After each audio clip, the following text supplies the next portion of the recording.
Everyone has the ability to invest money, but most people are making some critical mistakes when they're doing it. Today, we're going to talk about 5 common mistakes that investors tend to make. If you want to make sure that you're getting ahead of the competition, watch until the end, and we're going to reveal the biggest mistake people are making, and we'll talk about how to overcome it. Okay, let's jump right into it.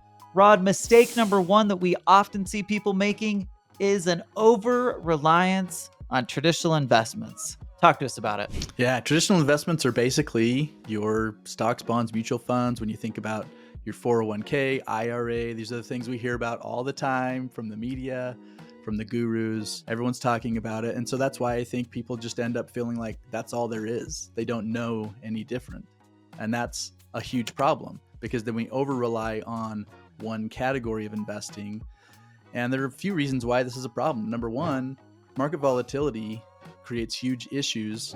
It shows itself in a lot of different ways, but nothing more than when you get to retirement and you're like, hey, I'm ready to retire, and then the stock market crashes or something, right? If I'm 80, if I'm 72 years old, I've got all my money in the market, and suddenly it takes a 40% dip like we saw in 2008, and now my lifestyle has to completely change, right? So market volatility, while it can help us while we're trying to grow wealth at times, it can also be a detriment if we're not planning for it, particularly as we get into our older years. We don't have the time to allow the money to recover and get back to where it was. So sometimes it just means changing lifestyle, which of course is a terrible option for a 72-year-old retiree. Go back to work at 80. Nobody wants that. And then the second thing is that you have a lack of control. So even if you're like picking your own stocks and you're being really meticulous in doing it, you have no control over what the company's going to do. You don't know what's going on in the boardroom, the decisions they're making right now. I think one of the other issues is just that there's oftentimes hidden fees and questions about how much we're paying. It's pretty common for investors to think that they're paying much less in fees than what they actually are, right? Sometimes it's like, well, here's the advisor fee, but you're not talking about like the fund manager fees and some of the transaction fees and those other types of things. The lack of control, the market volatility, and just the fees that are inherent within it. There's some real problems, and so the focus here is to make sure that we're not over relying on the market itself. Now, I always tell people, Rod, that there is a place for the market. There's a place for utilizing it to grow. Well, I have money in the market, but again, the key here is not to become reliant on that as our sole way of getting there, because there's some significant or inherent problems that come with it that are going to create problems when I move into that next phase, especially. That's mistake number 1, Rod. Mistake number 2, ignoring alternative investment opportunities. Of course, this is what we talk about all the time.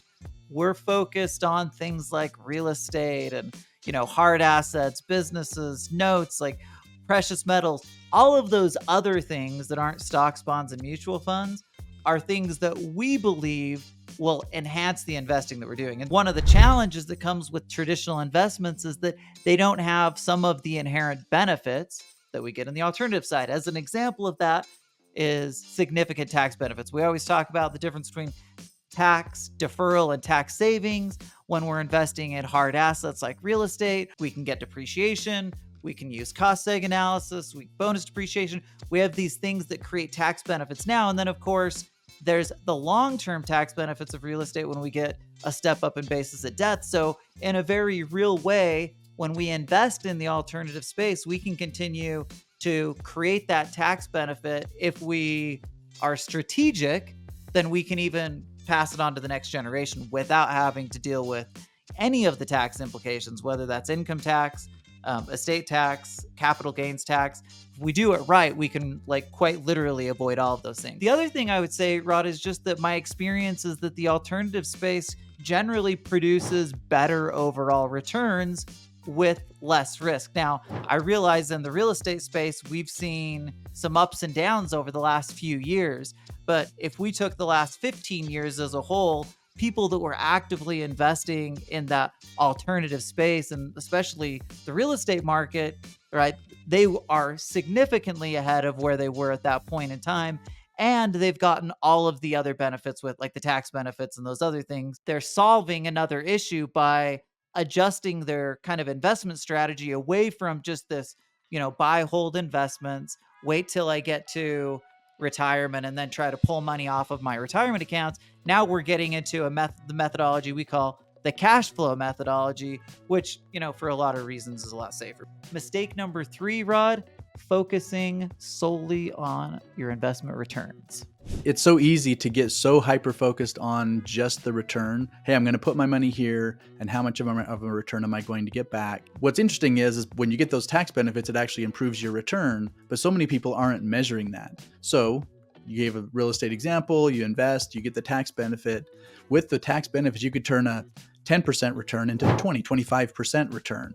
But the person, if they're only focused on growth of the property is doing, or what the cash flow coming back off of it and creating the return that way, then you miss out on a whole bunch of other opportunities to grow your wealth and actually increase your return because you're focused solely on that one little piece. So we have an example. It's an ATM fund. The pro forma, you look at it and it says you put your money here, it's going to create cash flow. Over 7 years, it's going to create a 16.5% return. Okay. Sounds Which good, is right? awesome, by the way. That's a great return. I like it. However, when you also stack on top of it the tax benefits that you can get with some bonus depreciation, then it actually turns that 16.5% return into a 30% return. Okay. So that alone almost doubled the return. And then in addition to that, we have a strategy called the Investment Optimizer, and that enhances return as well. So when you use the Investment Optimizer in conjunction with the ATM return and you get the tax benefits, it turns it into a 37%. Yeah, and that's crazy. So basically we've just more than doubled a return by focusing on the other things that can go in conjunction with the return to increase it. Number 4 mistake, is not leveraging life insurance as a wealth creation tool. Now, this one might sound strange to people. If you haven't heard about using life insurance, then this could be like totally out of left field. Here's the deal. For most investors, especially real estate investors, non-traditional investors, there's a requirement to save up some lump sum of money before I can invest, right? Like in the stock market, one of the conveniences is, and one of the reasons it becomes an over-reliant, we get so over-reliant on it, is because of that convenience, right? I get my $50 or it just comes straight from my paycheck, goes directly into the market. Everybody wins that way, right? Well, Wall Street wins that way, but I would suggest that maybe you as the investor does not win that way, because there's a need in the non-traditional space, in the alternative space, to actually build up a lump sum. We have to do it somewhere. Most people do it inside of a checking or savings account, but naturally we're having there's some issues there. I'm not getting a return. There's no tax benefits. There's no creditor protection. Really, all I'm getting is liquidity from it. What we're suggesting is that by using high cash value life insurance, which just means that we're minimizing any of the costs within the life insurance and we're maximizing the cash, where we can generate a 5+% return over a long period of time. And now I'm using that as my opportunity fund. And just by doing that alone, will create significantly greater overall return. When I go look down the line, I'm naturally going to have more money because I haven't wasted all of the time in between deals.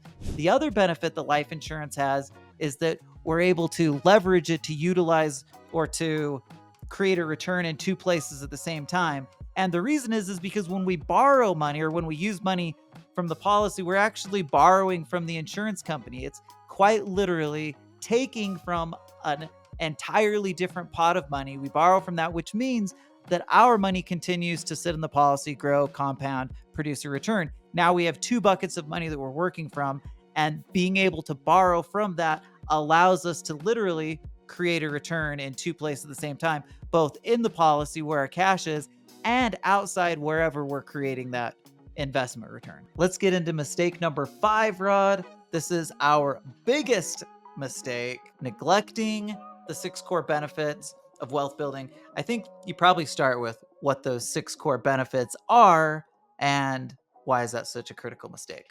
Absolutely. So we have what we call our invest with benefits philosophy. And inside of that, there are 6 core benefits that just make your investing better. So let's talk about them. The first one is leverage. Second, velocity, cash flow, tax optimization, asset protection, and estate maximization.